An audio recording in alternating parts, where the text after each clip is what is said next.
Good morning, students. It's me, Miss Sonia, and today we are back with another lesson. As you all know that we have completed attempts at constitutional reforms in the previous lecture, so today we are going to take a start with Gandhi Jinnah Talks 1944. While Gandhi Jinnah Talks 1944 is an important SLO, there were multiple MCQs along with question and answers which were included previously. So we are going to discuss in detail about this topic. But before moving forward, hurry up, grab your notebook along with pencil and pen and start noting the important pointers. And yes, you're already familiar with the other guidelines. So, moving forward towards Gandhi Jinnah Talks 1944. Well, you all know that we have completed Cripps mission and yes, the Quit India movement.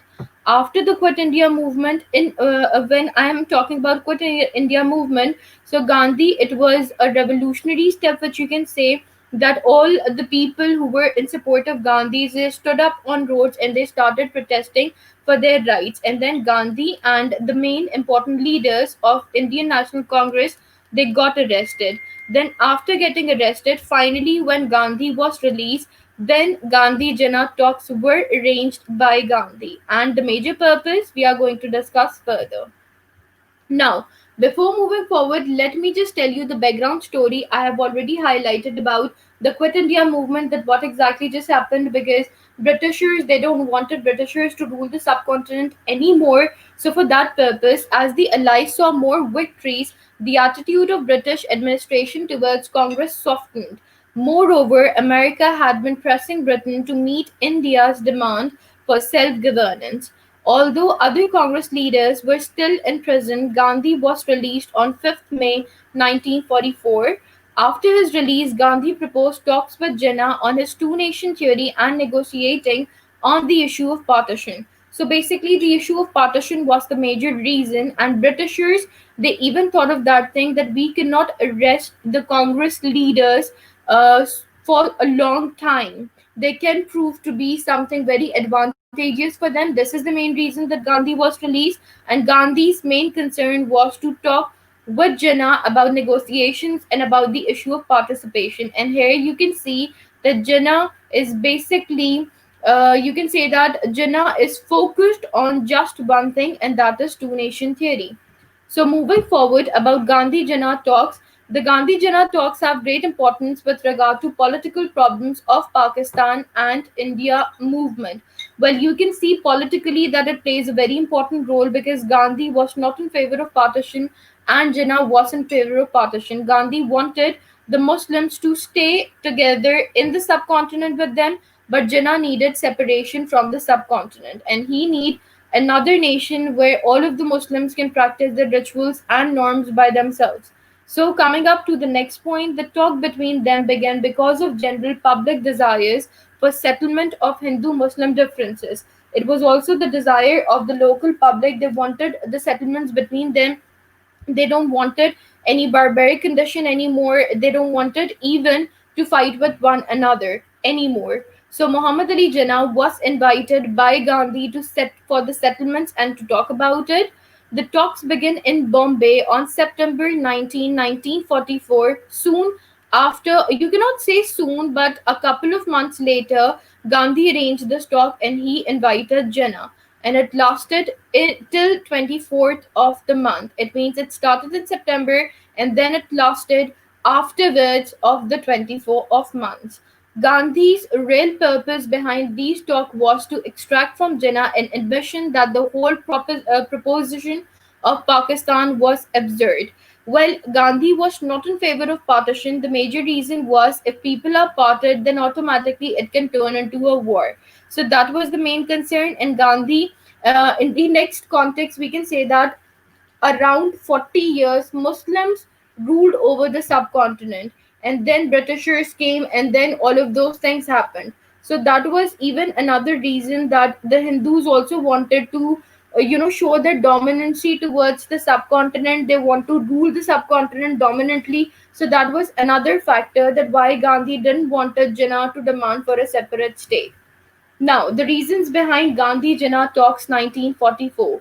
Well, it was a failure of Cripps mission because Cripps mission was only talking in favor of Indians, but no points were there mentioned in context of Muslims. And if those points were mentioned in context of Muslims, so they were considered as minority as a point of view. So Jinnah rejected Cripps mission as well as Gandhi as well, because all of these proposals which were proposed to them in Cripps mission, they were demanding, or you can say that they were offering those powers after the Second World War, and they wanted powers before the war ends. So that was the major difference in Cripps mission.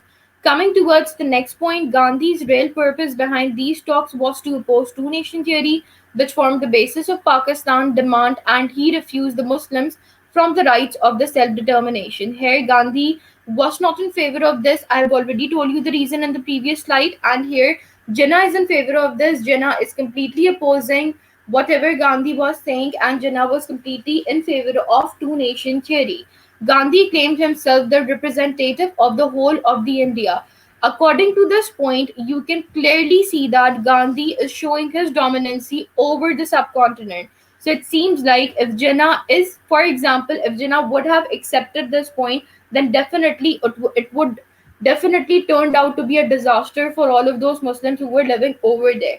Coming towards the next point, Gandhi's desire that Muslim League should cooperate with the Congress for independence struggle against British, and after independence both the parties will discuss about the partition. Well, when Gandhi is pretty much emphasizing on this point, so who knows better that who will win the war, and who knows that who will stay alive or who will die. So this is something you cannot resist or you cannot rely on. This was the main reason that Jinnah wanted things to be cleared and things to be discussed with the Britishers before they leave India. Now, Jinnah's reaction towards all these things, Jinnah cared that Muslims were a separate nation by every definition of the nation, and yes, Jinnah also focused on the six provinces to unite as a separate Muslim state in India. What I mean to say about six provinces are Sindh, Punjab, Balochistan, and NWFP, and yes, whatever other things were going on in between. Now, Jinnah thought to deal with Congress without British meant that Pakistan would never came into existence. Still, Jinnah was confined, and still he was focused on this point that they can win the victory and they can have whatever they want to have it. Jinnah wanted the implementation of Pakistan Resolution 1940 in India, and the major reason why Pakistan Resolution should be introduced, but it was already introduced, but the implementation should be done. The major reason because Jinnah, from every definition, he was not even accepting to stay in the subcontinent anymore. Not only him, but yes, other leaders and the other people of the Muslims who were living at that time in the subcontinent. Now, Jinnah was doubtful of Gandhi's sincerity. Jinnah was not accepting the sincerity of Gandhi. He was still doubtful because there were multiple historical events which you can see in the past in which Gandhi was having the diplomatic relations with Jinnah, and Gandhi was in support of Britishers in many ways, but he was in support of the Muslims in different contexts. Second point, Gandhi claimed to speak for all the Indians. Jinnah said he only spoke in favor of the Congress. So that was another thing that Gandhi, according to him, he said that I'm speaking in favor of all the Indians, but the major concern of Jinnah was that you're only speaking in favor of Congress. Where are you talking about Muslims? I cannot see anything in which you are speaking about Muslims. You're only saying that I need everyone to unite on one platform and to stay together. But what are you thinking, or what steps you have taken forward for the Muslims of the subcontinent? So that was the major debate which was there present between Gandhi and Jinnah. Gandhi was not in favor of the two nation theory. This theory was the official policy of all Indian Muslim League.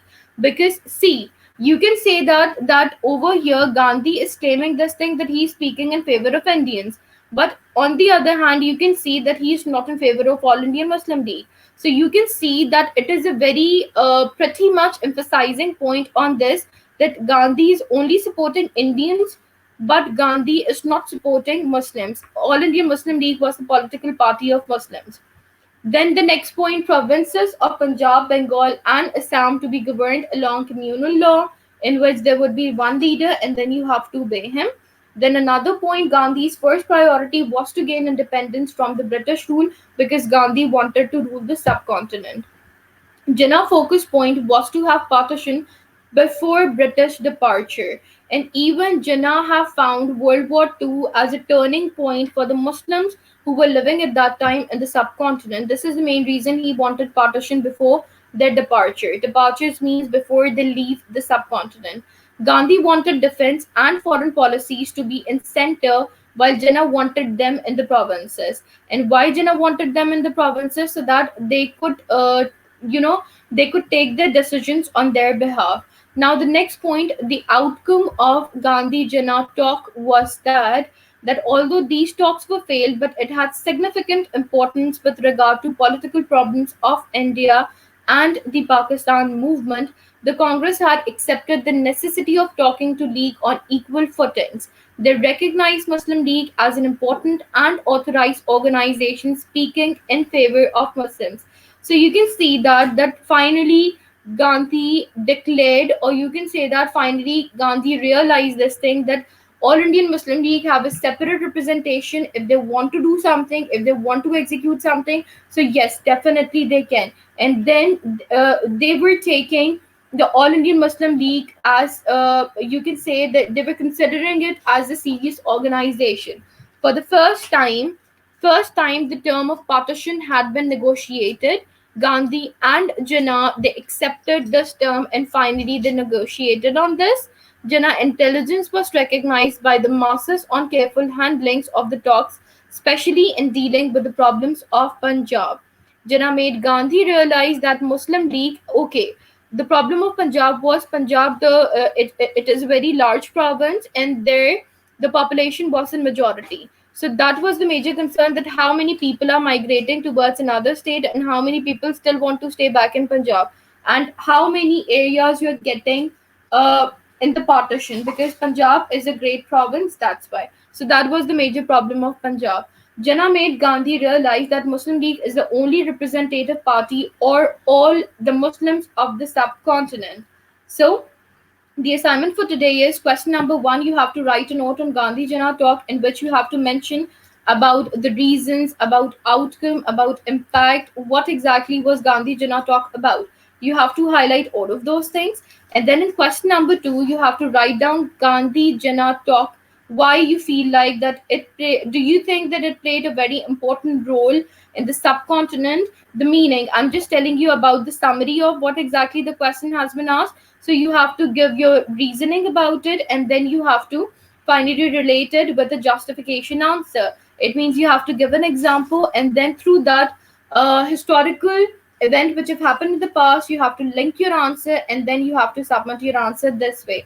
So thank you so much, everyone. I hope this presentation turned out to be something very important and interesting for you. And I hope all of those misconceptions are pretty much clear to all of you. If you people are still having any questions, so definitely you can ask me on KP under my instructions. Inshallah, we'll return back with another presentation. Till then, take care, Barakallah, and Allah Hafiz.